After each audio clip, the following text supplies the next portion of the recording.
ఈ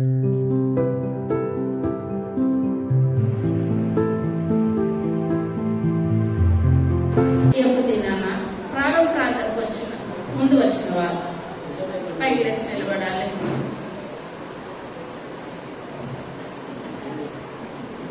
ప్రారంభ ప్రార్థన చప్పట్లు కొడదాం.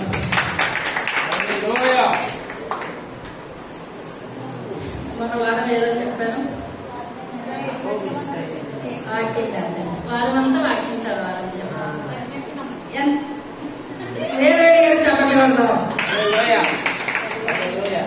ఎంతమంది చదువుతున్నారు? తెలియదేమో. చప్పట్లు కొడదాం.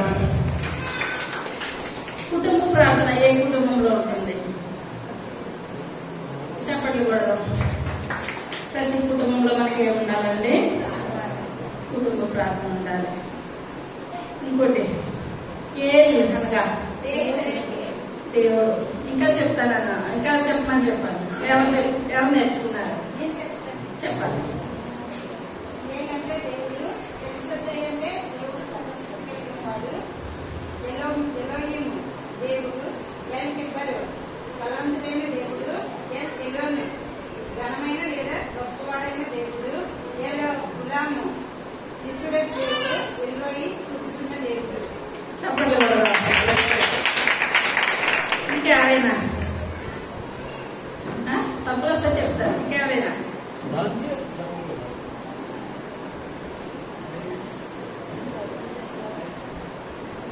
సరే, ఈ యొక్క దినాన మనం చెప్తున్న వాక్యము యెహెజ్కేలు గ్రంథము 2వ అధ్యాయము మొట్టమొదటి వచనం. నరపుత్రుడా, నీవు చక్కగా నిలవబడము, నేను నీతో మాట్లాడవలను. వచ్చి వింటిని.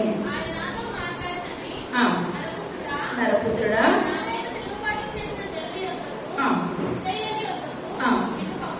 పంపుచున్నాను.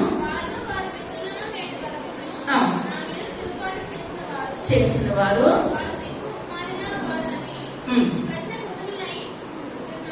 ఉన్నారు. పంపుచున్నాను.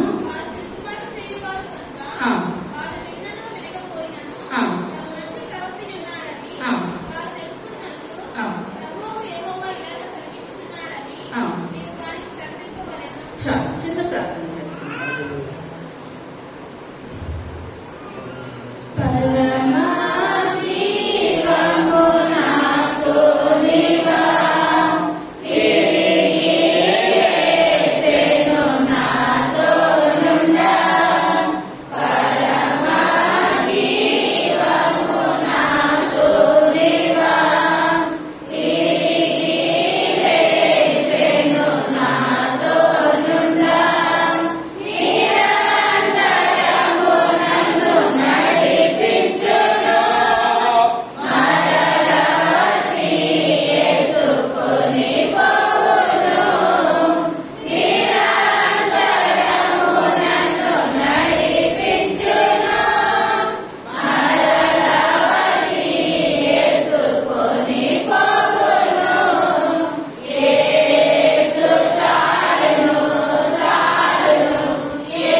అయా మీ మాటలు చెప్పుచులో ప్రభా దాన్ని మట్టి దాన్ని ఎందుకు పనికిరాని దానిని ప్రభా అయా తండ్రి అని పిలవడానికి కూడా ఎటువంటి యోగ్యత లేని దానిని ప్రభా అయా నన్ను నిలవబెట్టుకున్న విధానం బట్టి మీకు వందనాలు చెల్లించుకుంటున్నాను ఆయన.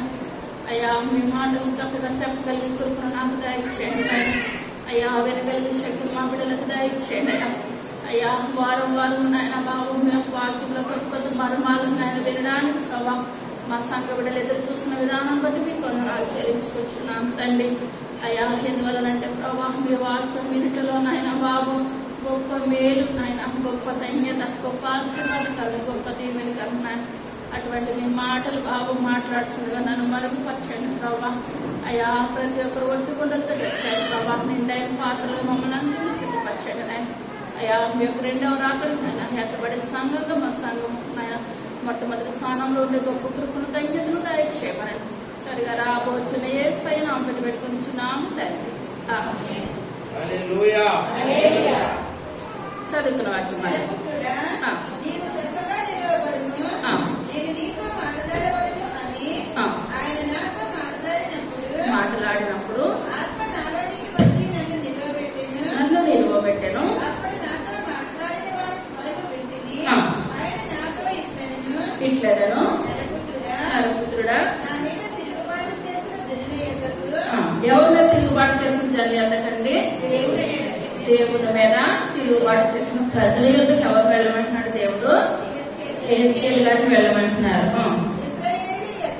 ఇశ్రాయేలీయుల యొద్దకు నిన్ను పంపుచున్నాను. ఆ. వారిని వారి పితరులను ఆ. నేటి వరకును నా మీద తిరుగుబాటు చేసిన వారు ఎక్కడి నుంచి వస్తుందని తిరుగుబాటుతాను? పితరుల కాడి నుంచి వస్తుంది అనమాట. వారు ఒక్కరే కాదు, అలా సంతానం మొదలైనప్పటి నుంచి కూడా వాళ్ళు ఏమొచ్చేస్తుంది? తిరుగుబాటు వచ్చేస్తుంది అనమాట. వారి సిగ్గుమాలిన వారును ఎటువంటి వారంటే సిగ్గుమాలిన వారును కఠిన హృదయములై ఉన్నారు. ఆ. వారి యొద్దకు నేను నిన్ను పంపుచున్నాను. ఆ. వారు తిరుగుబాటు చేయువారు కనుక ఆ.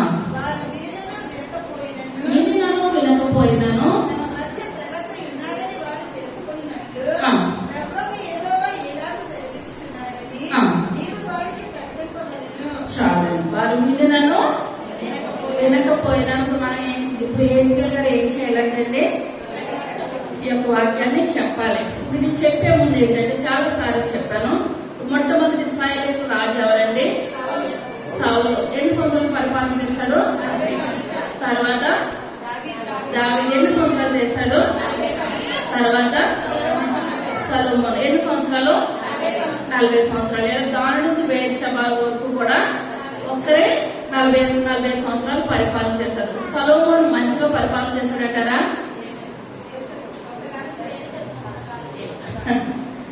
చేశాడా లేదా? మంచిగా చేశాడా లేదా?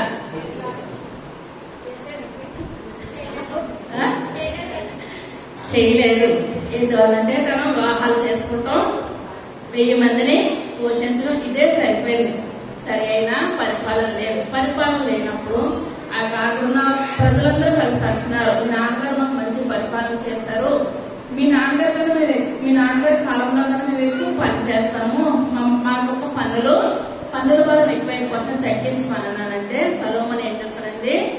ఏమాత్రం కూడా పన్నుల భారం తగ్గించలేదన్నమాట. ఎందుకు పనికిరాని చిన్న చిన్న వాళ్ళ యొక్క మాట ఆలకించి ఆ రాజ్యాన్ని పోగొట్టుకునే స్థితికి వచ్చేసాడు. పోగొట్టే స్థితికి వచ్చినప్పుడు కానీ దావీదుతో దేవుడు ఒక మాట ఇచ్చాడు. ఏమని?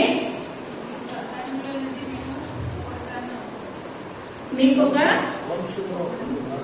నీ రాజ్యాన్ని స్థిరపరుస్తాను, 12 గోత్రాల్లోనూ నీకు ఒక గోత్రం ఎప్పుడు కూడా నేను ఉంచుతాను. కానీ దావీదుకి ఇచ్చిన మాటను బట్టి ఇప్పుడు ఏం చేస్తాడంటే దేవాది దేవుడు ఇప్పుడు గోత్రాలు 12 గోత్రాలు 12 గోత్రంలో 10 గోత్రాలు ఒక పక్కనే 2 గోత్రాలు ఒక పక్కకి వెళ్ళిపోయాయి. 10 గోత్రాలు ఇప్పుడు ఏమని అంటామంటే 10 గోత్రాలు ఉత్తర గోత్రాలు, 2 గోత్రాలు దక్షిణ గోత్రాలు. 5 ఉత్తర గోత్రాలకు రాజు ఎవరండి? 10 గోత్రాలకి రాజు యెరోబాము, 2 గోత్రాలకి రెహబాము. 10 గోత్రాలకి యెరోబాము, 2 గోత్రాలకి రెహబాము. 10 గోత్రాల్లో మంచి రాజులు ఎంత మాత్రం కూడా లేరు. 2 గోత్రాల్లో అక్కడక్కడ అంటే ఎక్కడో ఒక చోట మంచి వాళ్ళు ఉన్నారు, అందరూ మంచి వాళ్ళు లేరు. అక్కడక్కడ అంటే ఆ వంశంలోని ఒకరు మంచి వాళ్ళు వస్తున్నారు, ఒకరు చెడ్డ వాళ్ళు వస్తున్నారు, ఒకరు మంచి వాళ్ళు వస్తున్నారు, ఒకరు చెడ్డ వాళ్ళు వస్తున్నారు. ఎందువల్లంటే ఇప్పుడు అక్కడక్కడ మంచి వాళ్ళు వస్తే ఇప్పుడు వాళ్ళలో ఎవరు రావాలండి? యేసయ్య ఈ లోకంలోనికి రావాలి. ఆ రకంగా ఉన్నప్పుడు దేవుడు ఆయన ప్రవక్త ద్వారా చెప్తున్నాడు, మీరు మళ్ళా చెరకెళ్ళిపోతారు, మీరు మళ్ళా చెరకెళ్ళిపోతారు. ఎంత చెప్పినా సరే 10 గోత్రాల వారు ఏమాత్రం కూడా మాటను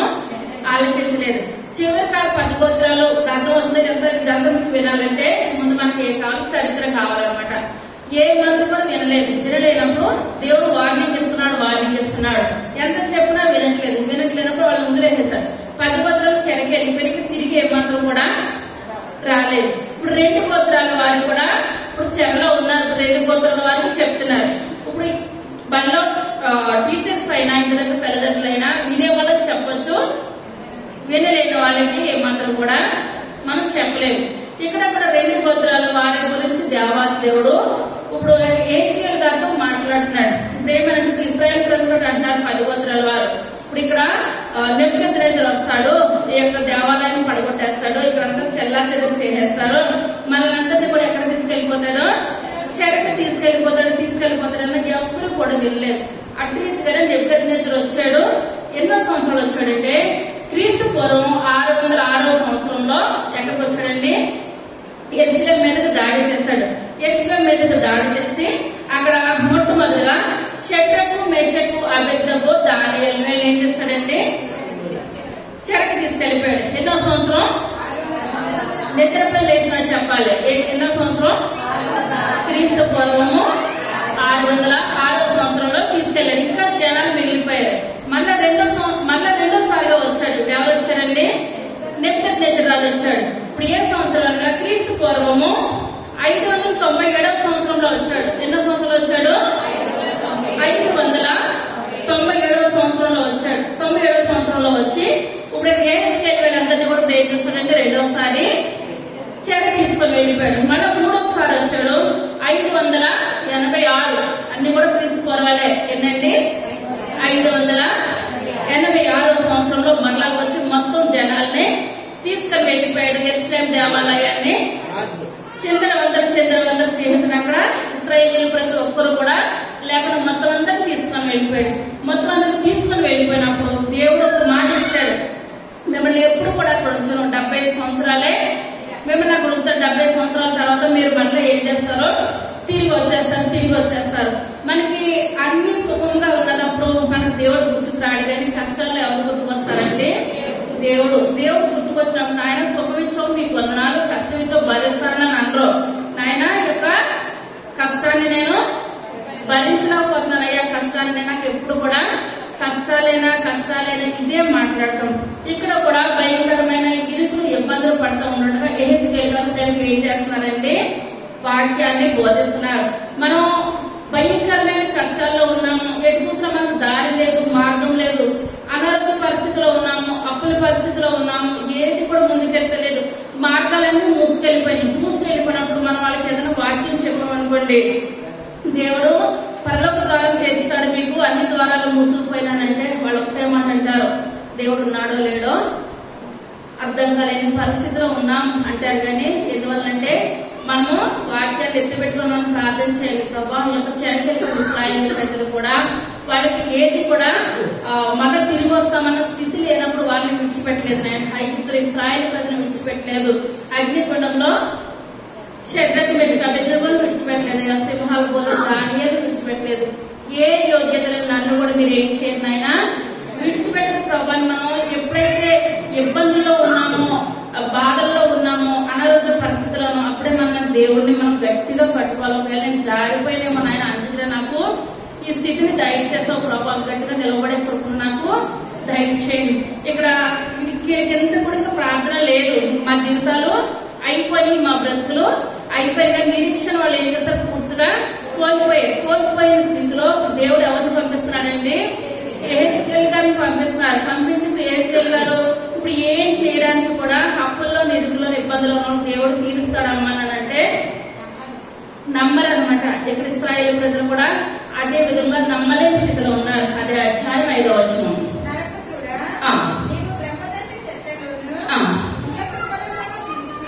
తిరుగుచున్నాము, తేళ్ల మధ్య నివసించుచున్నాము,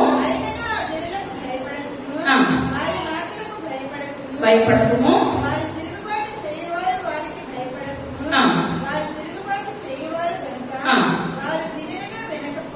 వినినను వినకపోయినను నరపుత్రుడా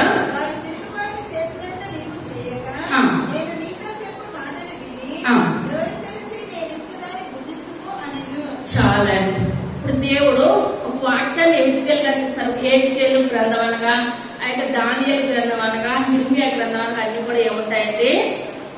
ప్రవచనాలు, దర్శనాలు ఇవే ఉంటాయన్నమాట. ఇవి జరగలేనివి రాబో దినాల్లో జరుగుతాయి అన్నమాట. జరిగాయి, ఇప్పుడు వెంటనే జరిగిపోయి కాదు, ఈ జరగపోయి దేవుడు బయలుపరుస్తున్నాడు. కానీ హెజ్కేల్ గారు అక్కడ చెప్పడానికి వాళ్ళ మాట వినలేని ప్రజలను దేవుడే చెప్తున్నారు, వాళ్ళ మూర్ఖులని దేవుడే చెప్తున్నాడు, అన్ని దేవుడే చెప్తున్నాడు. ఇప్పుడు అలాంటి వాళ్ళ దగ్గరికి వెళ్ళి ప్రకటన చేయాలంటే హెజ్కేల్ గారికి ఏమీ తోచట్లేదు. అప్పుడు తోచట్లేనప్పుడు దేవుడు ఏం చేస్తాడంటే అక్కడ గ్రంథాన్ని ఎవరు తినిపించాడండి? హెజ్కేల్ గారికి తినిపించాడు అనమాట. ఆ గ్రంథాన్ని ఇప్పుడు మనం అనుకుంటాం మన పిల్లలకి మనము అన్నం తినిపిస్తాం, అది పెద్ద విశేషం అయితే ఏది కూడా కాదు. మనం కనుక్కున్నాం కనుక మన పిల్లలకు మనం చేస్తాం. కానీ దేవుడు మనకి తినిపించాలి. ఏం చేయాలంటే దేవుడు మనకి తినిపించాలి. ఇప్పుడు ఏంటంటే మనం ఆదివారం వాక్యానికి వస్తున్నాం, వాక్యానికి వచ్చినప్పుడు శనివారం నుంచి చెప్పేవాళ్ళు సిద్ధపాటు కాదండి, వినేవాళ్ళు కూడా ఏం కలగాలి? నాయన నేను రేపు మీ యొక్క సన్నిధానానికి వెళ్తున్నాను, నాయన నాకు మంచి వాక్యం వినే కృపను నాకు దయచేయండి. దైవజనులు చెప్తారు కానీ అది నాకు అర్థం చేసుకోవడానికి, నాకు అర్థం చేసిన శక్తిని నాకు దయచేయండి. నాకు దయచేయాలంటే మీరు హెజ్కేల్ గారికి తినిపించినట్టు నాకు ఏం చేయాలి? ఆ యొక్క వాక్యాన్ని నాకు తినిపించాలి ప్రభు అని మనం ప్రార్థన చేసుకోవాలంటే, ప్రార్థన చేసుకున్నట్లయితే చెప్పిన వాక్యం మనకు అర్థం కాకపోయింది అనుకోండి, దేవుడు మనకి ఏం చేస్తాడు? మన దగ్గరికి వచ్చి మనకి తినిపిస్తాడు. శనివారం మనకు ఆలోచన ఏమొస్తుంది? రేపు సండే చికెన్ తెచ్చుకుందామా, మటన్ తెచ్చుకుందామా, రకరకాల ఆలోచనలు. కానీ అవి కాదు, మనకి ఏం కావాలండి? నాయన మీ సన్నిధానికి వెళ్తున్నానంటే వెళ్తున్నాను, కూర్చుంటానంటే కూర్చుంటున్నాను. కొంతమంది సమాధానం చెప్తున్నారు, నాకు చెప్పడానికి వస్తలేదు, నాకు మీరేం చేయాలి? ఆ వాక్యాన్ని నాకు ఏం చేయాలి? నాకు తినిపించండి ప్రభా. హెజ్కేల్ గారు తినిపించినట్లు నాకు ఏం చేయాలి? వాక్యాన్ని నాకు తినిపించండి ప్రభా. ఆ వాక్యానుసారమైన జీవితాలు నాకు దయచేయండి. ఆ వాక్యంతో నన్ను మాట్లాడండి ప్రభా, నన్ను బలపరచండి, నన్ను స్థిరపరచండి. మనం ఏం చేయాలంటే దేవుని సన్నిధిలో గోజాడాలి. నాకు తినిపించండి నాయన, నాకు తినిపించండి ప్రభా అని మన సన్నిధి దేవుని సన్నిధిలో మనం ఏం చేయాలంటే ప్రార్థన చేయాలి. తర్వాత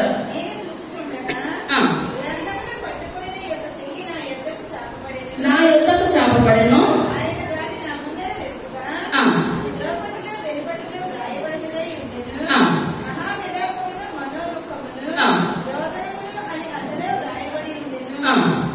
చాలా ఇప్పుడు తినిపించారంటారా దేవాది దేవుడు హెజ్కేల్ గారికి తినిపించారు. ముందు తినిపించిన తర్వాత పని చెప్తున్నాడు. ఏలియా గారికి ఆహారం పెట్టారైనా వస్తువులతో పంపించేశారా? ఆహారం పెట్టారు. మళ్ళీ చల్ల చల్లగా పొద్దున సాయంత్రం సాయంత్రం ప్రొద్దుగా పెట్టలేదు, వేడి వేడి నిప్పుల మీద కాలుతున్న అప్పము నీళ్ల బుట్టి అదంతా కూడా తినేసి పడుకోవడానికి లేదు. నీకు శక్తికి మించిన ప్రయాణం ఉన్నది. మనం దేవుని సన్నిధిలో బలమయంగా మనం వాడబడ్డామంటే మనకి ఇరుకులు గాని ఇబ్బందులు గాని ఏదైనా సరే మనకన్నా మన దేవుడికి ముందే తెలుసు. మనం ప్రార్థన చేసిన మనం అడగక మంచి నీళ్ళన్నీ కూడా దేవుడు మనకి ఏం చేస్తాడంటే దయచేస్తాడు, అనుగ్రహిస్తాడు. దానికి ముందు హెజ్కేల్ గారు కడుపు నింపాడు.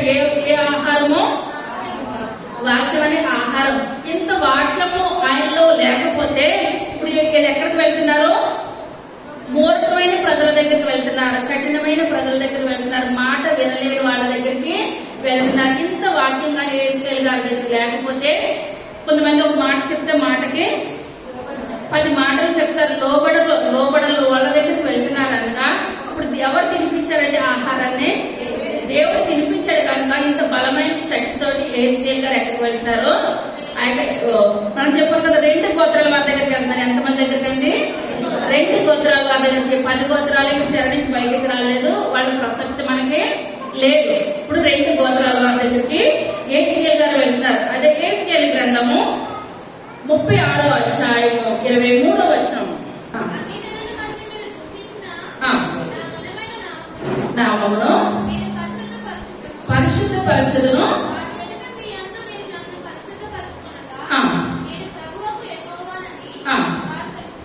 తెలుసుకుందరు.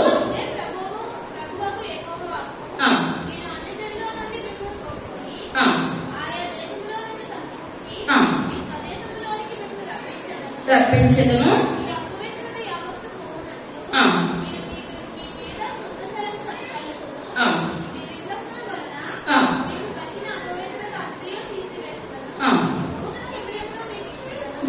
హృదయం మీకు ఇచ్చేదను.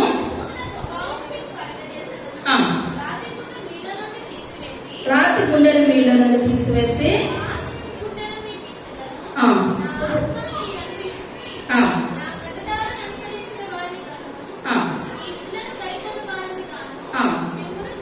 చాలు. ఇప్పుడు ఇక్కడ ఏంటంటే దేవాసి దేవుడు ఏజ్తో మాట్లాడిన తర్వాత 24 అధ్యాయంలో వచ్చేదాకా ఆయనకి ఏమైందండి?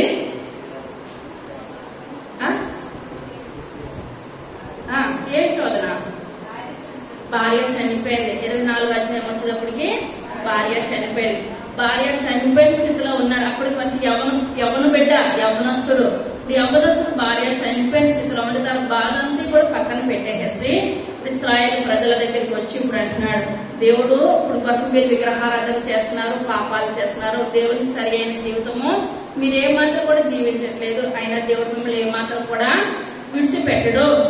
మీ మీద దేవుడు ప్రేర్ చేస్తున్నాడు, శుద్ధ హృదయాన్ని జల్లుతున్నాడు అనమాట. మీరు చేసిన పాపాలన్నీ పోగొట్టడానికి ఆయన శుద్ధ హృదయాన్ని మీ మీద జల్లుతున్నాడు. రాతి ఇప్పుడు వరకు కఠినమైన గుండె, రాతి గుండె మీలో ఉన్నది కనుక రాతి గుండెను మీలో నుంచి తీసివేస్తున్నాడు. మీకు దేవుడు ప్రేర్ చేస్తాడు. మాంసపు గుండు మెత్తలైన మనసు మీకు దయచేస్తున్నాడు. మీరు ఇప్పుడు ఎవరి తట్టు తిరగాలి? దేవుని తట్టు తిరగాలి. దేవుని తట్టు తిరగాలి. ఒకటే మాట చెప్తున్నాడు దేవుడు యెహెజ్కేలు గారు, మీరు తిరగాలి. లోకం వైపు మీరున్నారు, విగ్రహారాధన వైపు మీరున్నారు, పాపం వైపు మీరున్నారు. మీ జీవితాన్ని మీరు మార్చుకోండి, మీ ప్రవర్తన మీరు మార్చుకోండి, దేవుని వైపు తిరగండి తిరగండి తిరగండి అని ఆ యొక్క యెహెజ్కేలు గారు కన్నీరు కార్చుకుంటూ ఇశ్రాయేలు ప్రజలకు బోధిస్తున్నారు. అదే 37వ అధ్యాయం మొట్టమొదటి వచ్చింది. ఆత్మవశుడనై ఉండగా యెహోవా నన్ను తోడుకొని పోయి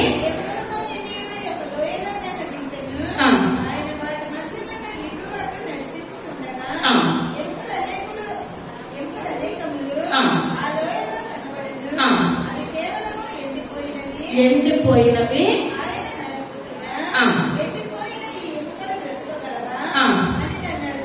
చాలా. ఇప్పుడు దేవాసి దేవుడు యెహెజ్కేలు గారు ఎక్కడ తీసుకెళ్లిపోయారంటే ఎండిపోయిన ఎముకల దగ్గర తీసుకొని వెళ్ళిపోయాడు. ఈ యొక్క ఎండిపోయిన ఎముకలుగా ఎవరంటారు? చెప్పాలి. ఎండిపోయిన ఎముకలు ఎవరు? ఇశ్రాయేలు ప్రజలు. ఇంకా చెప్పాలి. ఎండిపోయిన ఎముకలు ఎవరు సూచిస్తున్నాయి? చెప్పాలి చెప్పాలి. ఇంకా ఎండిపోయిన ఎముకలు ఇశ్రాయేలు ప్రజలే. అదే కరెక్ట్ మీరు చెప్పాలి. ఎవరండి? ఇశ్రాయేలు ప్రజలు. ఇశ్రాయేలు ప్రజల జీవితాలు ఎలాగున్నాయి? ఎండిపోయిన ఎముకలాగా ఉన్నాయి. వీళ్ళకి మార్గం గాని దారి గాని ఏది కూడా లేదు. ఒక్కొక్కసారి మన జీవితం ఎలా ఉంటదండి? బ్రతుకుతాం కానీ ఎండిపోయిన స్థితి, ఎందుకు పనికిరాని స్థితి, ఏ మార్గము లేని స్థితి. ఇప్పుడు ఇశ్రాయేలు ప్రజలు కూడా ఆ విధంగానే ఉన్నారు, ఎండిపోయిన స్థితిలో ఉన్నారు. కనుక యెహెజ్కేలు గారికి దేవుడే చేతితోటి ఆయన గ్రంథాన్ని తినిపించాడు కనుక ఇప్పుడు ఆయనలో ఏం కలుగుతుంది? విశ్వాసం కలుగుతుంది. అబ్రహాం గారికి కూడా 99 సంవత్సరాలు వచ్చేసి విశ్వాసం కోల్పోయాడంటారా? ఇప్పుడు శారాయి గర్భాన్ని తెరుస్తానని చెప్పినప్పటికి కూడా ఇంక దేవుడు ఏం చేస్తాడే, ఏదైనా నా సంతానమే కదా ఏం చేస్తుంది? హాగర్ని ఇచ్చేసేసింది అనమాట. కానీ ఇప్పుడు అంటే ఇచ్చేసిందంటే విశ్వాసాన్ని ఏమైంది? కోల్పోయింది. ఇప్పుడు ఇక్కడ కూడా ఇశ్రాయేలు ప్రజలకి ఏ మాత్రం కూడా మార్గం లేని స్థితిలో ఉన్నారు. చదవదు కానీ కింద అధ్యాయులు 38వ అధ్యాయం 39వ అధ్యాయం మీరు ఇంటికి వెళ్ళి చదవండి. ఇప్పుడు అక్కడ ఏం జరుగుతుందంటే అది ఇంకా జరగలేదు. ఇప్పుడు బైబిల్ గ్రంథంలో కొన్ని జరిగినాయి, కొన్ని జరగలేదు. ఏంటంటే ఆయన దర్శనాలు కొన్ని జరిగిపోయిన ఆయన రాకడ వరకు కూడా జరుగుతూనే ఉంటాయి. ఇప్పుడు 38వ అధ్యాయము 39వ అధ్యాయంలో గోగు మాగోగు యుద్ధం అని ఉంటది. ఏం యుద్ధాలండి? గోగు మాగోగు యుద్ధాలు. ఆ యుద్ధం ఇంకా జరగలేదు. ఇప్పుడు ఆ యుద్ధం ఏంటంటే ఇప్పుడు 37 అయిన తర్వాత 38, 39లో ఉంటది. అయితే గోగు మాగోగు యుద్ధం ఏదనగా ఇప్పుడు ఇశ్రాయేలు ప్రజలకి ఏ మాత్రం కూడా గమ్యం లేని స్థితిలో ఉన్నారు. ఎటు పడితే అటు చెదిరిపోయారు. ఈ అమెరికా ఒకరు, రష్యా ఒకరు, బ్రిటన్ ఒకరు చెల్లా చెదిరి కింద చెదిరిపోయారు. ఆ చెదిరిపోయిన స్థితిలో వాళ్ళకి ఒక దేశం అని లేదు, ఒక రాష్ట్రం అని లేదు, ఏది కూడా లేదనమాట. చెట్టుకొకరు పుట్టకొకరు కింద చెదిరిపోయారు. ఆ యొక్క చెదిరిపోయిన పరిస్థితిలో అప్పుడు రష్యా ఒక నాయకత్వంలో అంటే చాలా దేశాలు ఇప్పుడు ఏం చేస్తాయి, ఆ యొక్క రష్యాతో కలిసిపోతాయి. ఆ యొక్క రష్యాతో కలిసిపోయినప్పుడు లాస్ట్ వచ్చేటప్పటికి అమెరికా, బ్రిటన్ దేశాలు ఇప్పుడు ఏం చేస్తాయంటే ఇప్పుడు ఇస్రాయేల్ దేశానికి మద్దతునిస్తాయి. మద్దతు అనగా సపోర్ట్ మేము ఉన్నామని. ఏ దేశాలు ఇస్తాయి? America, Britain. వాళ్ళు ఇప్పుడు ఆ ఇస్రాయేల్ దేశానికి మేము ఉన్నాము అని సపోర్ట్ ఇస్తాయి, మద్దతునిస్తాయి. దానికి యేసయ్య ఇంకా వస్తారు, ఈ లోకంలోకి వస్తారనగా ఇప్పుడు అమెరికా, బ్రిటన్ ఇప్పుడు దేశాలన్నీ కూడా చేతులు ఎత్తేస్తాయి. మేము మిమ్మల్ని మేమేమి చేయలేము, మేము సపోర్ట్ చేయలేము అని చేతులు ఎత్తేస్తాయి అనమాట. ఆ యొక్క చేతులు ఎత్తేసిన సమయంలో ఇంకా వాళ్ళకి దిక్కు లేదు, ఏది కూడా లేదు, ఏ ఒక్క దారి లేదు, ఏ ఒక్క మార్గం కూడా లేదు. మార్గం లేని పరిస్థితులు ఏంటంటే ఇదంతా కూడా ఇంకా జరగలేదు. ఏ యుద్ధం జరగలేదు? గోగు మాగోగు యుద్ధం ఇంకా జరగలేదు. అక్కడ జరగలేని స్థితిలో ఇప్పుడు దేశాలు అమెరికా కూడా చేతులు ఎత్తేసి మాకు సంబంధం లేదు. ఇప్పుడు మన ఇండియా వాళ్ళు ఇప్పుడు అక్కడికి వెళ్తారంటే వెళ్ళొచ్చిన వాళ్ళు చెప్తారు, మన ఇండియా వాళ్ళు అంటే వాళ్ళకి చాలా ఇష్టం అంట. అక్కడ ప్రజలు ఇండియా అంటే చాలు, వాళ్ళ దగ్గర ఉన్న ఏమైనా సరే మీరు పట్టుకెళ్ళండి అన్నది ఇస్తారనమాట. ఇచ్చినప్పుడు మన దేశం కూడా ఇస్రాయేల్ దేశానికి సపోర్ట్ చేస్తుంది. కానీ యేసయ్య వచ్చే కాలానికి మన ఇండియా కూడా ఏం చేయదంటే సపోర్ట్ చేయదు ఇస్రాయేల్ దేశానికి. మాకు కూడా ఎటువంటి సంబంధం లేదని తిరగబడిపోతారు. ఎప్పుడైతే తిరగబడిపోతారో భయంకరమైన యుద్ధము అంత్యక్రీస్తు వస్తాడనమాట. అంత్యక్రీస్తు వచ్చి ఇంక మీకు ఏది సపోర్ట్ లేదు కదా, మీకు ఒక దేశం లేదు, ఏది కూడా లేదు, మీరు ఎందుకు పనికిరానటువంటి వారు ఒక్కరు కూడా మీకు మద్దతు ఇస్తలేదు. ఇప్పుడు మనం ఇంత చేస్తున్నాం, మనం బ్రతుకున్నట్లేదు. ఆ కాలంలో మనము కూడా ఏమంటామంట, మీకు మాకు సంబంధం లేదు. ఇదే మాట ఎందువల్లంటే భూమి ఆకాశము గతించిన ఆయన మాటలు ఎంత మాత్రము కూడా గతించమన్నమాట. ఆ సమయంలో దేవాది దేవుడు ఒలీవల కొండ మీద అడుగు పెడతాడు. దేవుడి నామానికి వందనాలు. ఎవరు అడుగు పెడతారండి? యేసయ్య. దేవాది దేవుడు ఎక్కడ అడుగు పెడతారు? ఒలీవల కొండ మీద అడుగు పెడతారు. ఒలీవల కొండ మీద అడుగు పెట్టి ఇప్పుడు వారితో ఏం చేస్తారండి? యుద్ధం చేస్తారు. ఇప్పుడు యుద్ధం చేసినప్పుడు ఆ యొక్క అంత్యక్రీస్తు ఓడిపోతాడు. దేవాది దేవుడు విజయం మనదైనప్పుడు సంఘం ఏం చేస్తుందండి? ఎత్తబడిపోయినప్పుడు మనం ఏమంటాం? యేసయ్య మాకు కావాలి. మరి ముందు మనం మద్దతు ఇస్తున్నామా? ముందు మనం మద్దతు ఇస్తలేదు. కానీ సంఘం ఎత్తబడినప్పుడు ఏమంటున్నాము? యేసయ్య నేనున్నాను, నన్ను మీరు జ్ఞాపకం చేసుకోండి. మనం ఏమి చేసిన సత్యవుడు మనల్ని ఏమాత్రం కూడా వీడువాడు ఎడబాడు. కానీ మనం నమ్మకంగా ఉండాలి, యథార్థంగా ఉండాలి. ప్రభా మీ మాటల్లో ఏది కూడా పొల్లిపోదు నాయన. మేము మీకు మద్దతుగా ఉండే కృపను మాకు దయచేయండి ప్రభా. మనం ఏం చేయాలండి? ప్రార్థన చేయాలి. ఇప్పుడు దానికి ముందు జరగబోయేది ఏంటంటే ఇప్పుడు 37వ అధ్యాయంలో ఇప్పుడు మనం చదువుకున్నాం కదా, ఎండిపోయిన ఎముకలు అనగా ఎవరని చెప్తున్నానండి? ఇశ్రాయేలీ ప్రజలు. ఆ టైటస్ క్రీస్తు పూర్వము 70వ సంవత్సరంలో టైటస్ వచ్చి 3 నెలలు ఇశ్రాయేల్ ప్రజల మీదకి యుద్ధానికి వచ్చేసాడు అనమాట. 3 నెలలు చుట్టుముట్టేశాడు. ఎవరిని? ఇశ్రాయేల్ ప్రజల్ని చుట్టుముట్టేసి చిన్న పిల్లలనేంటి, పెద్దవాళ్ళనేంటి, గర్భిణీ స్త్రీలనేంటి, వీళ్ళు వాళ్ళు అని చూడకుండా మొత్తం కూడా చెల్లా చెదరు చంపేసాడు. ఆ గుర్రముతోటి అక్కడ డెక్కలు, ఆ గుర్రము అడుగులు వేస్తా ఉంటే రక్తపు అడుగులో గుర్రం ఏం చేస్తుందండి? నడుస్తూ ఉందన్నమాట.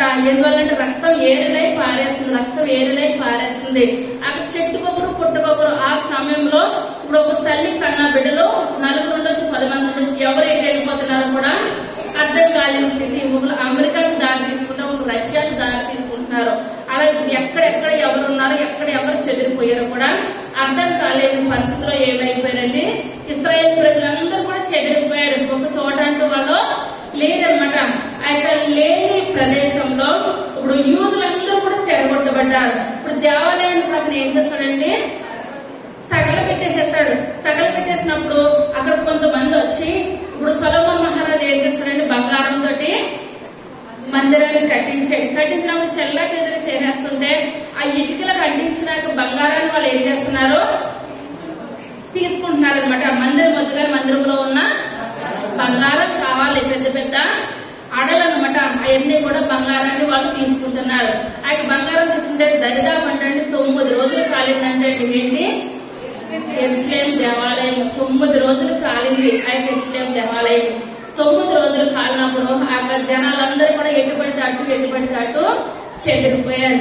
చెదిరిపోయినప్పుడు కొంతమంది ప్రాణాలు కోల్పోయారు, కొంతమంది ప్రాణాలు నిలబెట్టుకున్నప్పుడు ఈ టైంలో అయితే ఫోన్, ఆ టైంలో అయితే భర్త ఎక్కడున్నాడు భార్యకు తెలియదు, భార్య ఎక్కడున్నాడు భర్తకు తెలియదు, బిడ్డలు ఎక్కడున్నారో కూడా ఏ మాత్రం కూడా అర్థం కాలేని పరిస్థితి అనమాట.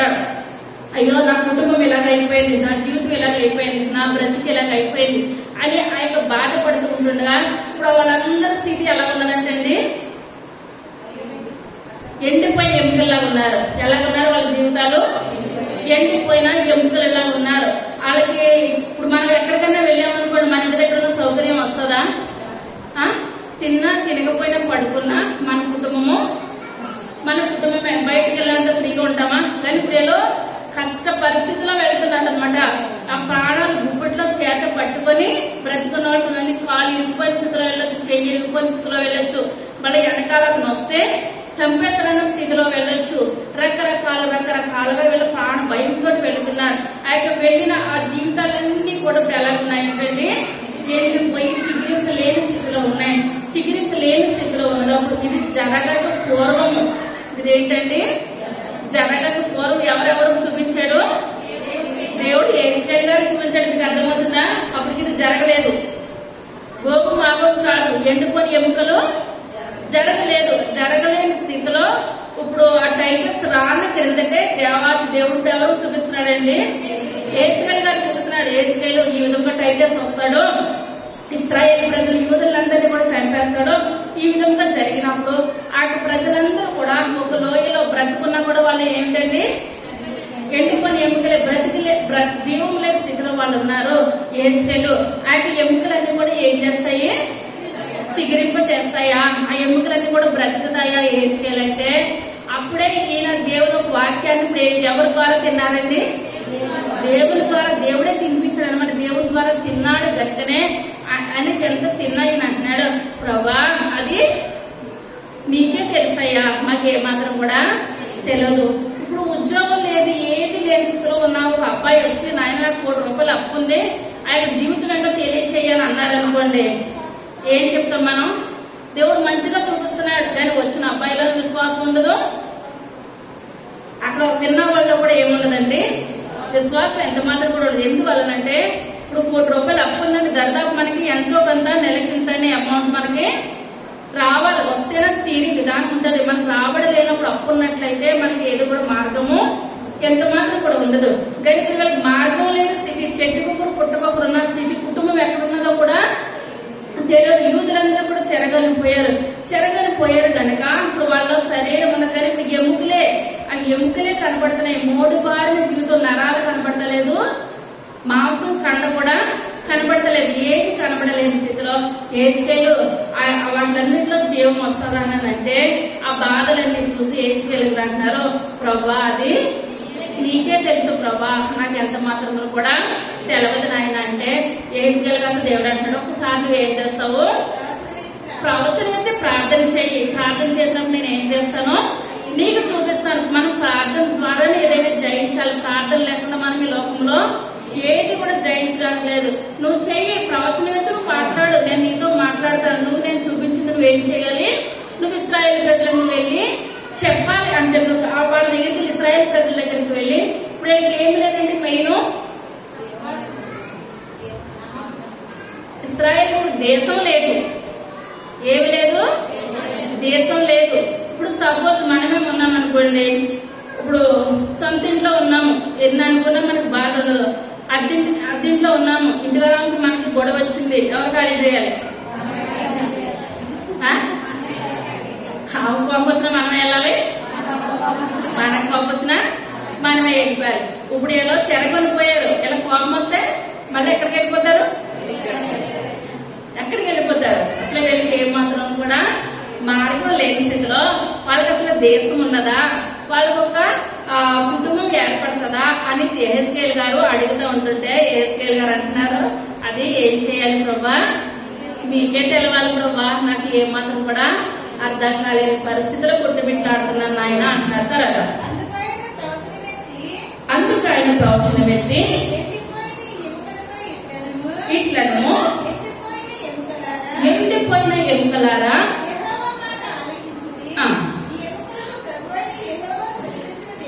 సెలవిచ్చినదేమనగా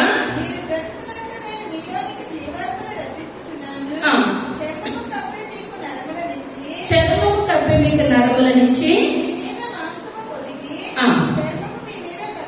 కప్పెదను,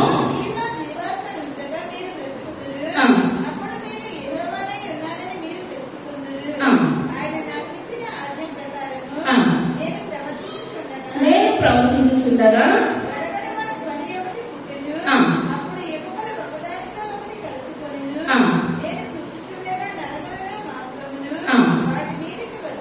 వాటి మీదికి వచ్చెను,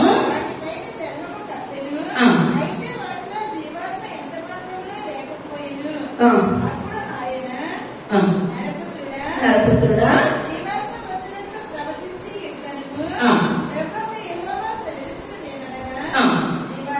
జీవాత్మ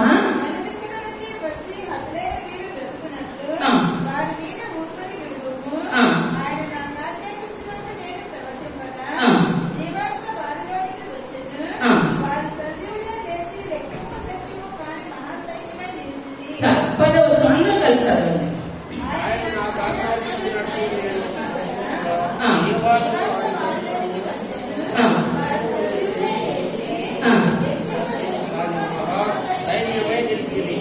ఏమయ్యారంటే లెక్కింప సఖ్యం కానీ ప్రజలు అనమాట, ఇశ్రాయేలు ప్రజలు. దేవుడు ఇప్పుడు యెహెజ్కేలు గారితో అంటారు, నువ్వు ప్రవచనం ఎత్తి నువ్వు ప్రవచింపు. అయితే ప్రవచిస్తుండగా ఇప్పుడు వీళ్ళలోని జీవాత్మ ఊదినప్పుడు ఏమైందంటే వీళ్ళలోనికి నరములు వచ్చేసినాయి, చర్మం వచ్చేసేసింది, మాంసం వచ్చేసింది, ఇప్పుడు అన్ని వచ్చేసేసినాయి. ఇప్పుడు అన్ని వచ్చేసిన తర్వాత ఇప్పుడు వాళ్ళ జీవితాన్ని ఎవరికి చూపిస్తున్నాడండి? భవిష్యత్తులో ఇంకా పూర్వమే యెహెజ్కేలు గారికి దేవాతి దేవుడు చూపిస్తున్నాడు. మళ్ళీ 10వ వచనం మళ్ళీ అందరూ కలిసారు.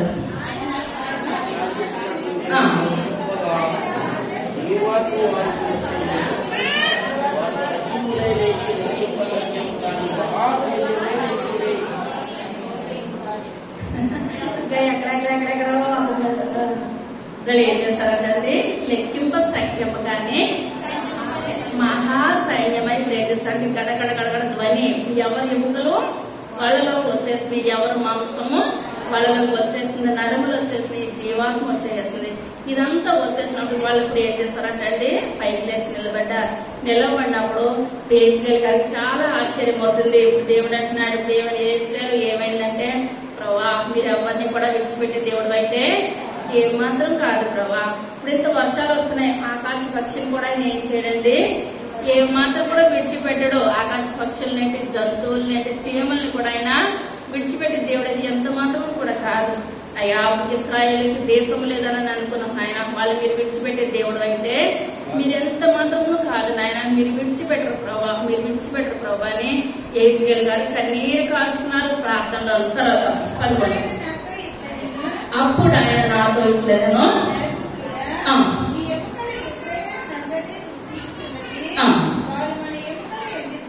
మన ఎముకలు ఎండిపోయాను,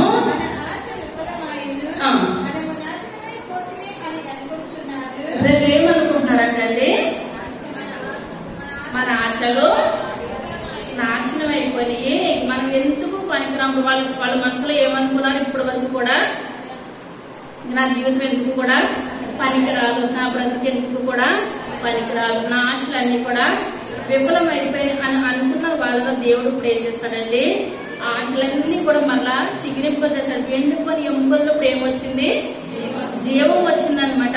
ఇప్పుడు మనము కూడా మన యొక్క ఆరోగ్య పరిస్థితిలో మనం విఫలమైపోతున్నామేమో, ఆ యొక్క అప్పుల్లో బాధపడుతున్నామేమో, నా జీవితం వింటే నా బ్రతికింటే నేను ఎందుకు కూడా పనికిరాను అనుకుంటున్నామేమో. కానీ ఒక్కసారి దేవుని సన్నిధిలో మనం మోకరించి ప్రార్థించి కన్నీరు కాచి, ప్రభా ఎండిపోయిన ఎముకలు చిగురించినట్లు నా జీవితాన్ని చిగురించండి అయ్యా, నా యొక్క ఆశలు చిగురించండి ప్రభా, నేను ఎండిన జీవితంలో ఉన్నాను, అలాంటి ఇశ్రాయేలు ప్రజలు ఆయన లోయలో ఏ రీతిగా ఉన్నారు. నా కుటుంబం ఏముంది ఆ విధంగా ఉన్నది ప్రభా. నా కుటుంబాన్ని ఒక్కసారి మీరు చిగిరింప చేయండి అయ్యా. నా యొక్క ఆశలను ఒక్కసారి మీరు చిగిరింప చేయండి అయ్యా. ఎందువల్లనంటే మనం అడుగు నేర్చలేక పొందలేకపోవచ్చు. అడిగిన ప్రతిదీ కూడా అడుగు వాటికంటే ఊహించి వాటికంటేను ఘనముగా దేవుడు మనకి దయచేయగలిగిన దేవుడు. కానీ ఇప్పుడు మనం ఏం చేయట్లేదండి. దేవుని సన్నిధికి నా పని అయిపోయిందని ఊరుకుంటున్నాం. కానీ మన ఊపిరుండేంత వరకు కూడా అప్పుడు చేప ఏం చేస్తుందని చెప్పాను, చాలా సార్లు చెప్పాను. ఎదురెత్తాలి, మనం ఎదురెదాలి. ప్రభా నేను ఎదురెళ్తున్నాను నాయన, నాకు సహాయం దయచేయండి. నాకు ఎముకలకి ఎటువంటి ఆశ లేదు. నాకు ఆశలు మీరు ఏం చేయాలి, చిగిరింప చేయండి ప్రభా. మనం ఏం చేయాలండి, ప్రార్థన చేయాలి. 12వ వచనం.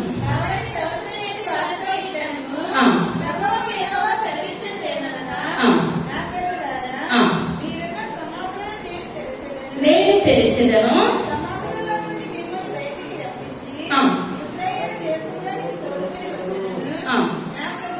నా ప్రజలారా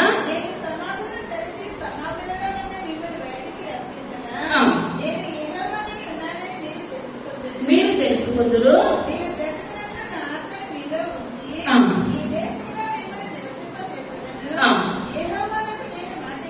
మాట ఇచ్చి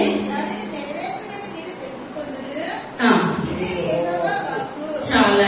ఇప్పుడు బ్రతుకున్న మనుషులే కానీ వీళ్ళు ఎలా ఉన్నారు, మేము సమాధుల్లో ఉన్నట్టు వాళ్ళు ఏం చేస్తున్నారండి, బాధపడుతున్నారు. చాలా మంది అంటారు నేను బ్రతుకున్నా చనిపోయిన వాళ్ళతో సమానం, నేను బ్రతుకుని కూడా ఏమాత్రం కూడా చేసేది లేదని అంటున్నారు. ఇశ్రాయేలు ప్రజలు కూడా మేము చనిపోయాము, మేము సమాధిలో ఒకటే లేము అంతే, మేము మా జీవితాలు సమాధిలో పెట్టినట్టే ఉన్నాయి అనుకున్న జీవితాలకు దేవుడు ఏం చేస్తాడండి, చిగిరింప చేస్తాడు. వాళ్ళ ఆశను నెరవేర్చాడు. మన పిల్లలకి ఎక్కడెక్కడ విదేశాల్లో ఉన్నప్పుడు వాళ్ళు ఏ దేశాల్లో ఉన్నప్పుడు వాళ్ళు ఎక్కడికి వచ్చేస్తున్నారండి, ఇశ్రాయేలు దేశంలోనికి, వాళ్ళ దేశంలోనికి ఇప్పుడు ఏం చేస్తున్నారండి, అడుగు పెడతారు. ఇప్పుడు చాలా మంది చనిపోతారు. చనిపోయినప్పుడు చనిపోయే ముందు వాళ్ళ పిల్లలకు ఒకటే మాట చెప్తారు, నేను ఎక్కడ చనిపోయినా నా ఊరికి తీసుకొచ్చేసి నన్ను ఏం చేయాలి, సమాధి చేయాలి. అలా ఆశ వాళ్ళలో మిగిలిపోతూ ఉంటారు. కానీ ఇశ్రాయేలు ప్రజలకు కూడా నేను బ్రతకుండగా మళ్ళీ ఆ దేశంలోనికి నేను వెళ్తానా, ఆ యొక్క దేశంలోనికి నేను వెళ్తానా అన్న, మనం చనిపోయి అంతే, మన జీవితాలకు ఏమాత్రం కూడా వెలుగు కానీ ఫలింపు కానీ ఏది కూడా లేదని అనుకుంటున్నారు. కానీ వాళ్ళందరూ దేవుడు ఎక్కడ తీసుకొచ్చేస్తాడండి, మరలా ఇశ్రాయేలు దేశంలోనికి తీసుకొని వచ్చేసాడంటే అక్కడ అబ్రహాం తోటి దేవుడు ఏం చేస్తాడండి, మాట ఇచ్చాడు, మళ్ళా నేను ఏం చేస్తాను, స్వదేశానికి నీ బిడ్డలందరినీ కూడా నేను తీసుకొని వస్తాను. మాట ఇచ్చిన దేవుడు, నమ్మదగిన దేవుడు. అదే యెషయా గ్రంథము 11వ అధ్యాయం 11వ వచనం.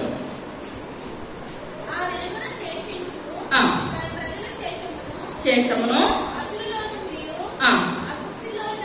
ఐగుప్తులో నుండి, కూషులో నుండి, ఎలాములో నుండి,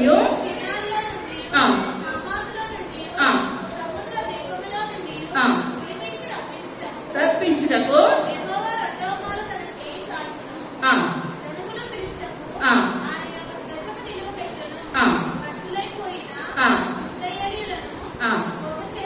పోగు చేశాను. ఎటువైపు ఎక్కడెక్కడికి వెళ్ళిపోయారంటే నేను 4 దిశలకి వెళ్ళిపోయారు. ఇప్పుడు అక్కడ టైగర్స్ వచ్చి వాళ్ళ యూదులందరినీ చంపేటట్టు ఎలా వెళ్ళిపోయారండి, 4 దిశల్లో. మనం చదువుకున్నాం కదండి, ప్రాంతాలన్నింటిలోనూ కూడా మనం చదువుకున్న ఏ ప్రాంతాలు, ఐగుప్తులో నుండి, పత్రోసులో నుండి, ఎలాములో నుండి, హమాతులో నుండి,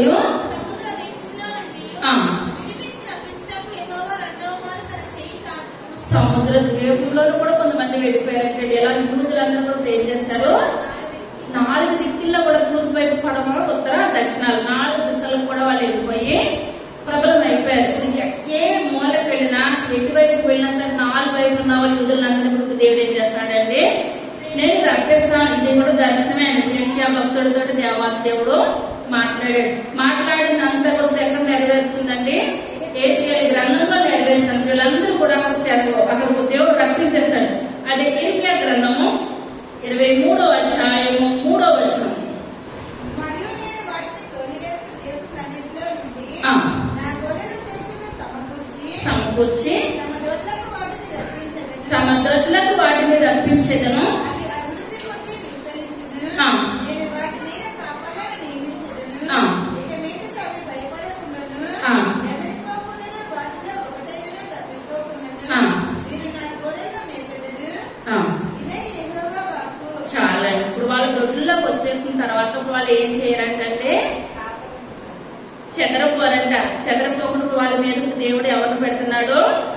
కాపర్లు పెడుతున్నాడు. కాపర్లు పెడుతున్నాడు కనుక ఇప్పుడు మరలా చెదిరిపోతారేమో, మరలా ఇటువంటిది మరలా జరుగుతుందేమో భయం ఏది కూడా మీకు లేదు. మీరు ఏ మాత్రం కూడా చెదిరిపోరు. తల్లి ఒక బిడ్డని ఎవరికైనా అప్పచెప్పింది అనుకోండి, 1 గంట 2 గంటలు లేకపోతే సాయంత్రం వరకు కూడా ఎంత చూసినా సరే తల్లి వచ్చినప్పుడు ఇప్పుడు ఆ పిల్ల ఏం చేస్తుందంటే పాప కంగారు పడిపోతుంది. మళ్ళీ ఎప్పుడైనా అలా విడిచిపెట్టేస్తారేమోనని కంగారు కంగారు కంగారు కంగారు తల్లిలా కదిలితే చాలు ఆ బిడ్డ ఏం చేస్తుంది 4 గంటల కాపలా గానేస్తారు అంటే మళ్ళీ ఇంకొకరు మా అమ్మ 2వ రోజు నాడు విడిచిపెట్టి వెళ్ళిపోతుందేమో అని. ఇప్పుడు ఏంటంటే ఇప్పుడు ఇశ్రాయేల్ ప్రజలు కూడా మళ్ళా జడుస్తున్నారేమో, మళ్ళా నేను మిమ్మల్ని ఏం చేయను, మళ్ళా విడిచిపెట్టను, మళ్ళీ మిమ్మల్ని ఎవరికి కూడా నేను అప్పగించిన ఆక దొడ్డులోనగా ఆక ఇశ్రాయేల్ దేశంలో మిమ్మల్ని రప్పించిన తర్వాత మీకు ఎవరిని పెడతాను? కాపర్ని పెడతాను. ఇదే యెహోవా వాక్కు. దేవుని నామానికి వందనాలు. ఇప్పుడు ఎవరితో మాట్లాడతారండి? దేవుడు ఇర్మియా గారితో మాట్లాడతాడు. అదే హోషేయ గ్రంథము 1వ అధ్యాయం 10వ వచనం.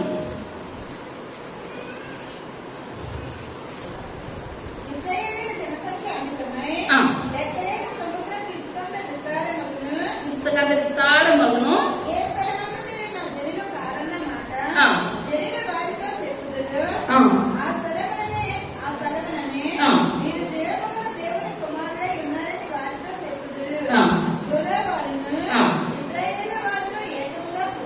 కొడుకుని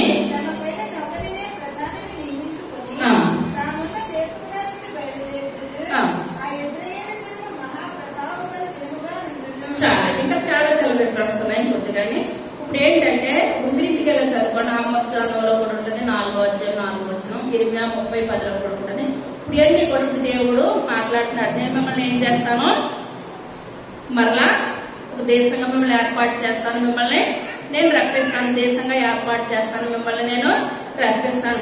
ఇప్పుడు వరకు కూడా మళ్ళా నేను అక్కడికి వస్తాను, మీలో జీవాత్మ ఉంటది.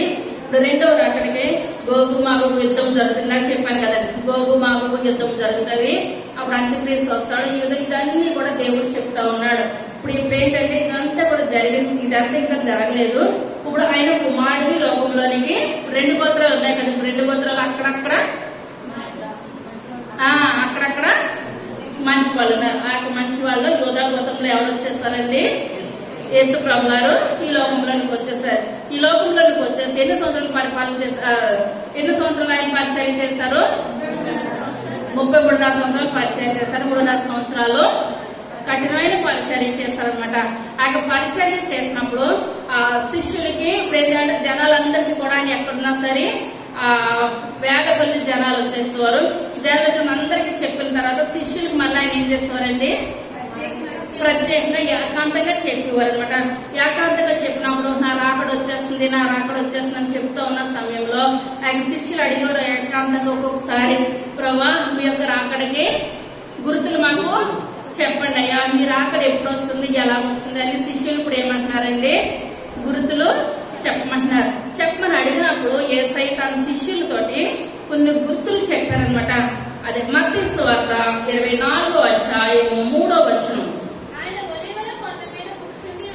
కూర్చుండి ఉన్నప్పుడు ఇవి ఎప్పుడు జరుగును, సూచనలేవి? యేసు వారితో ఇట్లనెను, అనేకులు నా పేరిట వచ్చి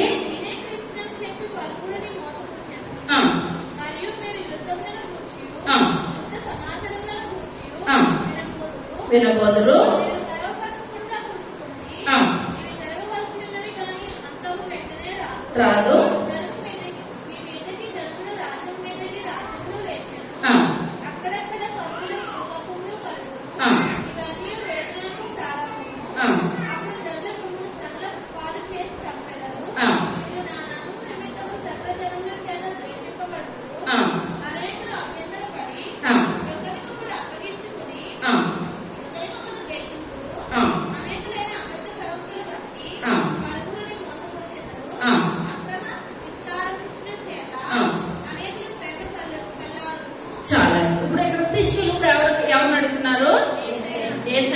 అడుగుతున్నారు. ఏమని? ప్రభా నీ యొక్క రాకడ యొక్క సూచనలు గుర్తులు మాకు చెప్పండి ప్రభా అని ఆయన శిష్యులు యేసయ్యను అడిగినప్పుడు యేసయ్య ఇదంతా కూడా చెప్తున్నారు. ఇప్పుడు మనం మొట్టమొదటి ఆలయాన్ని ఎవరు కట్టారండి?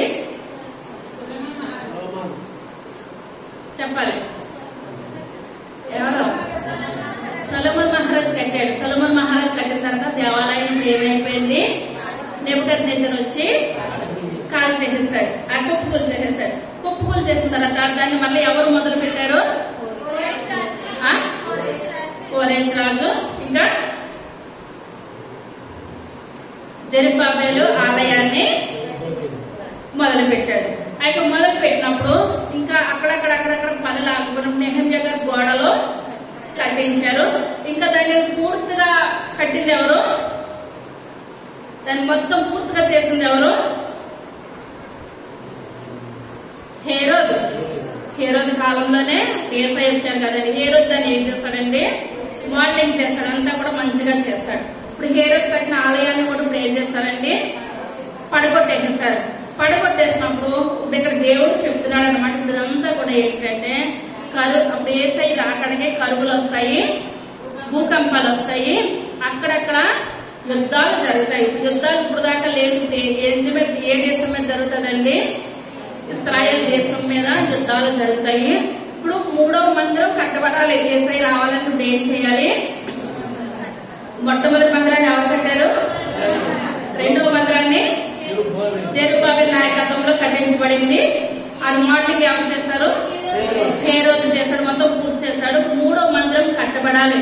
3వ మందిరం కట్టబడాలనగా గోగు మాగోగు యుద్ధం జరగాలి. యేసయ్య ఒలీవల కొండ మీద అడుగు పెట్టాలి. ఎప్పుడైతే 3వ మందిరం కట్టబడుతుందో ఇప్పుడు యుద్ధాలు ఏ దేశం మీదకి యుద్ధానికి వచ్చినా ఆ యొక్క వాళ్ళందరూ కూడా కుప్పకూలిపోతున్నారు.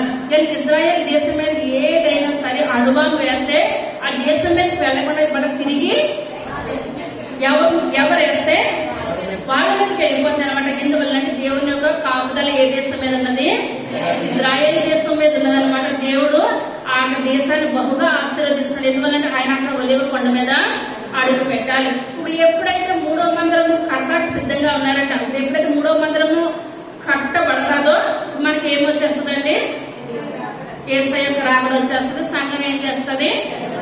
ఎత్తబడిపోతుంది అనమాట. ఇప్పుడు ఈ గుర్తులన్నీ కూడా ఇప్పటి వరకు లేవు. యుద్ధాలు మళ్ళీ మొదలవుతున్నాయి. ఎప్పుడైతే ఈ మందిరం కట్టబడాలో ఇప్పుడు అక్కడ ఏం జరగాలి? యుద్ధాలు జరగాలి. యుద్ధాలు జరుగుతాయి, భూకంపాలు వస్తాయి, భయంకరమైన శ్రమలు, నిందలు, హింసలు ఇవన్నీ కూడా యేసయ్య యొక్క రాకడికి సూచనలు అనమాట. ఇప్పుడు వరకు చెప్పిందేమో యేసయ్య గ్రంథంలో దర్శనము. ఇప్పుడు అంతా జరిగిందంటారా? ఇశ్రాయేల్ ప్రజలు వాళ్ళందరూ కూడా ఎక్కడికి వెళ్ళిపోయారు? వాళ్ళ దేశానికి వెళ్ళిపోయారు. ముందు జరిగిపోయింది. ఇప్పుడు 2వ యుద్ధము గోగు మాగోగు యుద్ధము. అర్థమవుతుందా? ఇప్పుడు ఎముకలన్నీ అదుపుకొని ఎక్కడెక్కడ ఉన్న వాళ్ళందరూ కూడా లాస్ట్ వద్దంటే ఇశ్రాయేల్ దేశం కదా వెళ్ళిపోయారు. ఇప్పుడు గోగు మాగోగు యుద్ధం జరగలేదు. ఇప్పుడు ఇదంతా ఎప్పుడు జరుగుతుంది అనగా ఇప్పుడు జనాలందరూ యేసు ప్రభువు ఒకలా చెప్పారు, ఆ యొక్క శిష్యులతో ఒకలా చెప్తున్నారు. ఆయన యొక్క రాక జనాలందరూ కొండ మీద ఉన్నప్పుడు ఆయన రాకడ వస్తుంది, సంఘం ఎత్తబడిపోతుంది. ఇంతవరకే చెప్తున్నారు. ఇప్పుడు శిష్యులకి ఏకాంతంగా చెప్తున్నారు అనమాట.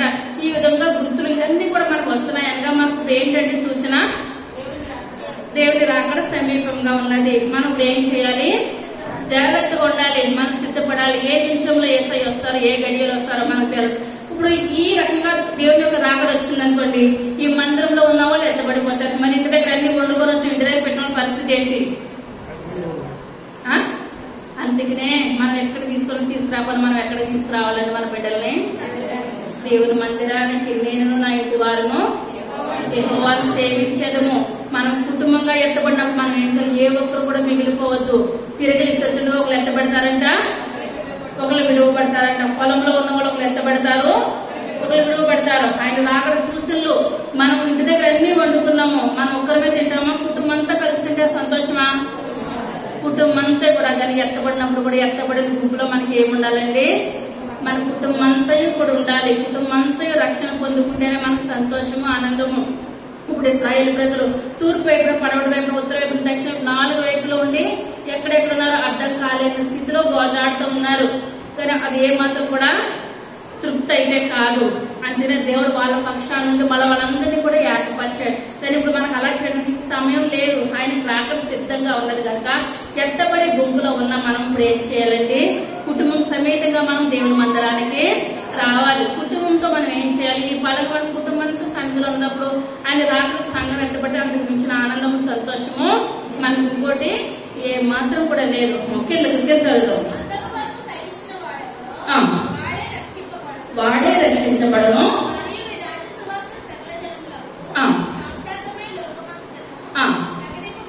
ప్రకటింపబడను. అంతటి తర్వాత ఇప్పుడు అదే అధ్యాయం సమయం అయిపోయింది. 32. అంజూరపు చెట్టును చూచి అంజూరపు కొమ్మ లేదదై చిగిరించినప్పుడు మీకు తెలియను,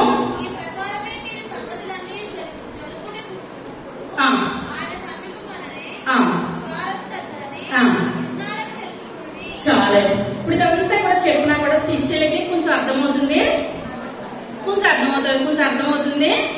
ఇప్పుడు చాలా మట్టికి ఏసేలు గ్రంథం కానీ, దానియేలు కానీ, ఇర్మియా గ్రంథం కానీ చెప్తే కొంతమందికి ఏం చేస్తుందండి? అర్థం కాదు. కొంతమందికి జానకాని గారి దానియేలు గ్రంథం అంతా కూడా చెప్పేస్తారు. ఎందువల్ల లైట్ గా చెప్పుకుంటూ వెళ్తుంటే మన సంఘం ఏంటంటే కొంత అవగాహన అంటూ ఉంటుంది. పట్టుకుంటున్నారు, వింటున్నారు, మళ్ళీ చెప్పమంటే చెప్పగలుగుతున్నారు అనమాట. కానీ ఇక్కడ శిష్యులకి మరలా ఎంత చెప్పినా సరే ఇంకా అర్థం కావట్లేదు.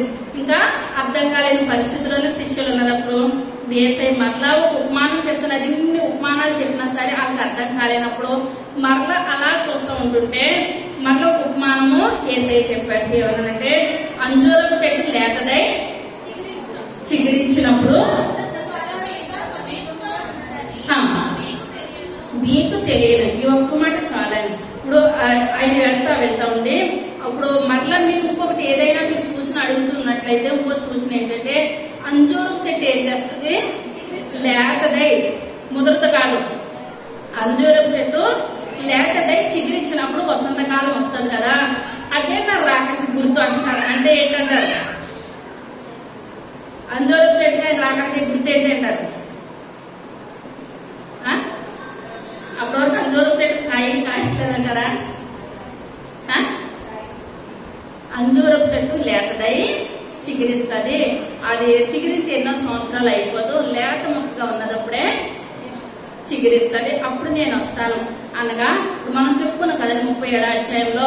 ఇప్పుడు వరకు కూడా వీళ్ళకి సొంత దేశం అన్నది ఏ మాత్రం కూడా లేదు. వాళ్ళందరూ కూడా చెరగని వాళ్ళందరూ కూడా అక్కడికి రావడం ఇదంతా జరగడం ఎప్పుడు జరిగింది అనగా 1948వ సంవత్సరం మే నెల 14వ తారీఖున వాళ్ళ సొంత దేశంగా ఏర్పడింది. ఎప్పుడంటారు? వచ్చేవారు అడుగుతారు, మానేస్తారేమో. 1948 మే నెల 14వ తారీఖున వాళ్ళకి ఏం ఏర్పడింది?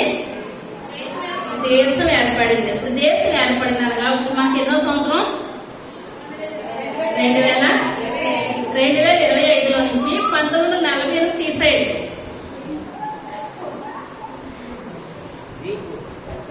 టక్టక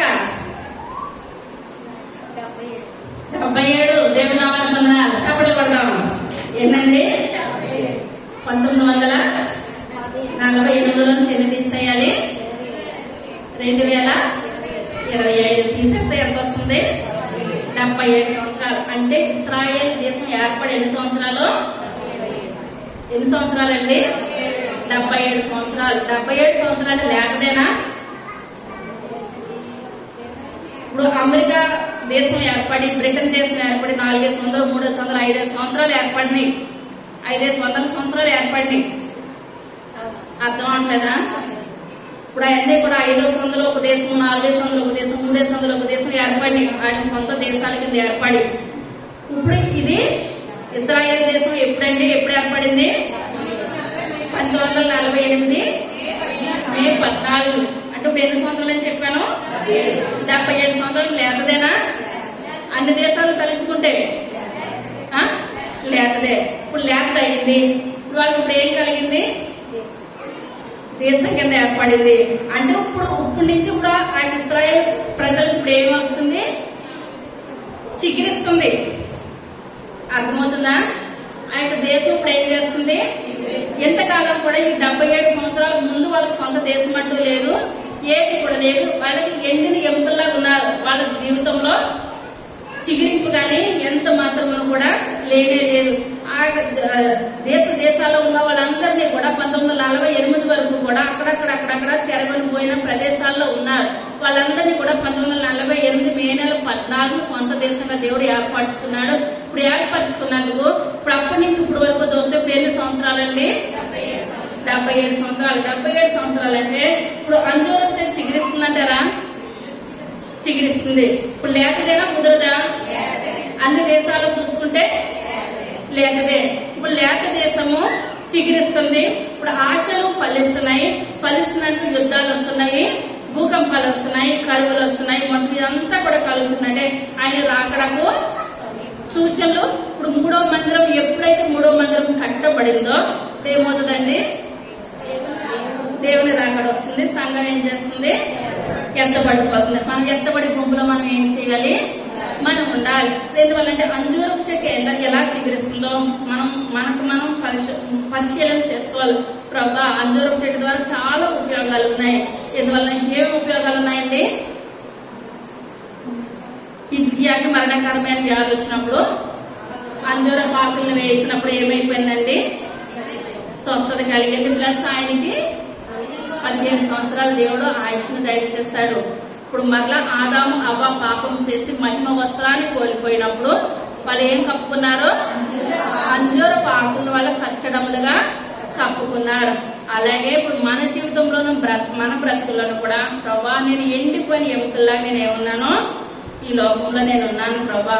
ఆ ఎండిపోయిన ఎముకలు చిగురించినట్లు నన్ను ఏం చేయాలి, మీరు చిగురింప చేయండి నాయన. నా ఆశలను మీరు సఫలము చేయండి ప్రభా. నేను మీకు ఉపయోగపడే పాత్రగా నన్ను మీరు వాడుకోండి ఆయన. మీ యొక్క 2వ రాకడ నేను ఒక్కదాన్నే కాదు ప్రభా, భర్త వస్తే భార్య కాదు, భార్య వస్తే భర్త కాదు, కుటుంబంతో బిడ్డలతో నేను ఏం చేయాలి, ఎత్తబడే గుంపులో ఉండే కొరకును నాకు దయచేయండి ప్రభా అని మనం ఏం చేయాలి, దేవుని సన్నిధిలో ప్రార్థన చేయాలి. మన జీవితాలు ఎలాగో లేవంటారా, ఎండిపోయిన ఎముకల్లా లేవో మన జీవితాలు, మన బ్రతుకులను ఎంత తెచ్చుకున్నా అక్కడికే, ఎంత తెచ్చుకున్నా అక్కడికే.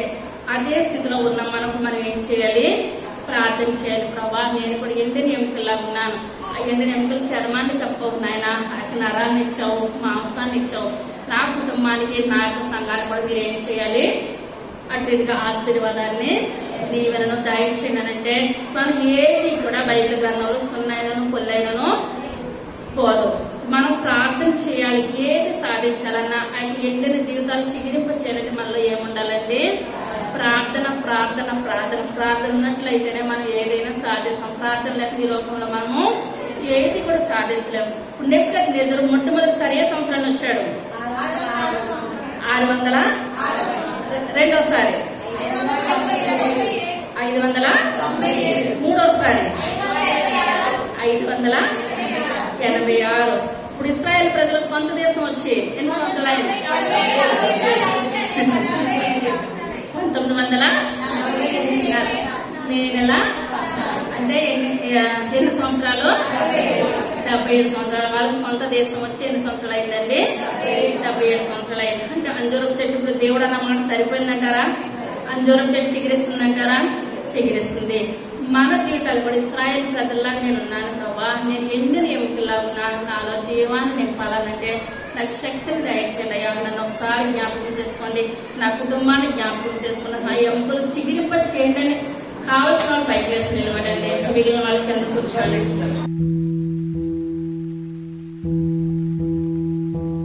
సర్వశక్తి కలిగిన తండ్రి, కృప కలిగిన తండ్రి, దయ కలిగిన ఆయన, మీ యొక్క దయ కలిగిన శ్రేష్టమైన నామాన్ని బట్టి ప్రభా లెక్కలేని వందనాలు స్తోత్రాలు స్థుతులు చెల్లించుకుంటున్నాను ఆయన. అయ్యా ఇశ్రాయేలు ప్రజలు ఆయన ఎండిన స్థితిలో ఉన్నారు ప్రభా. అయ్యా ఓటము పాలైపోయారు నాయన, చెట్టుకొకరు పుట్టకొకరు నాయన నలుమూలలో వ్యాపించేశారు ప్రభా. అయ్యా హెజ్కేల్ గారు నాయన వాటిని మీరు తినిపించారు ప్రభా. అయ్యా నా బిడ్డలకు కూడా మీరు తినిపించమని అడుగుచున్నాను నాయన. మీ యొక్క వాక్యంలో శక్తి ఉన్నది నాయన, మీ యొక్క వాక్యంలో నాయన గొప్ప ఆదరణ ఉన్నది నాయన. అయ్యా గొప్ప నెమ్మది ఉన్నది ప్రభా, గొప్ప దీవెన ఉన్నది నాయన, గొప్ప ఆశీర్వాదం ఉన్నది ప్రభా. అయ్యా మేము కూడా ఏంటి నియమితుల్లో ఉన్నాం ప్రభా, మా యొక్క జీవితాలు మీరు చిగిరింప చేయమని అడిగించున్నాను తండ్రి. అయ్యా అంజూరం చెట్టు చిగిరించినప్పుడు మీ యొక్క రాగడి గుర్తులు చెప్పారు ప్రభా. అయ్యా అంజూరం చెట్టు ఇప్పుడు చిగిరించేస్తుంది ప్రభా. అయ్యా అక్కడ దేశంలో ఏర్పడి 77 సంవత్సరాలు అయింది ప్రభా. అయ్యా మీ యొక్క రాకడ బాబు సమీపంగా ఉన్నది నాయన. అయ్యా మీకు సిద్ధపాటు కలిగి ఉన్నట్లయితే బాబు మమ్మల్ని ఒకసారి మీరు జ్ఞాపకం చేసుకుంటున్నాను. అయ్యా కుటుంబంలో ఒకరిద్దరు కాదు ప్రభా, కుటుంబ సమేతంగా ఎత్తపడగలిగే కృపను మాకు దయచేయండి. మీ యొక్క దీవెన మాకు దయచేయండి ప్రభా, మీ యొక్క ఆశీర్వాదాన్ని దయచేయండి. అయ్యా మీ యొక్క సన్నిధిలో ఒక్క దినం గంటే 1000 దినముల కంటే శ్రేష్టమని మీరు మాట్లాడుతున్నారు నేను. అయ్యా మీ యొక్క నాయన బాబు అయ్యా ఆదివారం ఆరాధనలో నేను కుటుంబాలతో మేమందరం కలుస్తున్న గొప్ప భాగ్యాలు దయచేయండి. లేదా భాగ్యం నాయన మా బిడ్డలో ఎవరిలో నాయన కలుగుకోవచ్చు ప్రభు. అయ్యా గొప్ప దీవెన దయచేయండి, గొప్ప ఆశీర్వాదాన్ని దయచేయండి. ఇంకా జరగబోతున్న నాయన కార్యక్రమం అంతట్లకు నాయన మీరే తోడుగా ఉండి మహిమ ఘనత ప్రభావాలు పొందమని త్వరగా రాబోచున్న యేసయ్య నామమున వేడుకొంచున్నాము తండ్రి. ఆమేన్. హల్లెలూయా.